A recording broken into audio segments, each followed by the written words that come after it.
എം.ടി. വാസുദേവൻ നായരുടെ മികച്ച ചെറുകഥകളിലൊന്നായ ഇരുട്ടിൻ്റെ ആത്മാവ് എന്ന ഹൃദയസ്പർശിയായ ചെറുകഥയാണ് ഇന്നത്തെ പുസ്തക വിഷയം.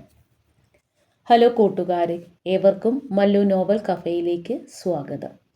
വേലായുധനെ ഒരു മനുഷ്യനായി കാണാൻ കൂട്ടാക്കാത്ത കുടുംബാംഗങ്ങളും സമൂഹത്തിൻ്റെയും ക്രൂരത തുറന്നുകാട്ടുന്ന ഒരു ചെറുകഥയാണിത്. എല്ലാവരും വേലായുധനെ ഭ്രാന്തനെന്ന് മുദ്ര കുത്തുന്നു. എല്ലാവരും അവനെ വെറുക്കുന്നു. അമ്മമ്മ സുഹൃതക്ഷയമെന്ന് പരിതപിക്കുന്നു. സ്നേഹവും പരിഗണനയും കിട്ടാതെ വരുമ്പോൾ ഒരു മനുഷ്യൻ്റെ മനസ്സ് എങ്ങനെ തകരുമെന്ന് ഈ കഥ തുറന്നു കാട്ടുന്നു. ഒടുവിൽ വേലായുധനെ ചങ്ങനയിൽ ബന്ധിക്കുന്ന രംഗം വായനക്കാരുടെ ഹൃദയത്തെ നൊമ്പരമുണർത്തുന്നതാണ്. മനുഷ്യ മനസ്സുകളുടെ സങ്കീർണതകൾ തുറന്നു കാട്ടപ്പെട്ട ഒരു ചെറുകഥയാണിത്.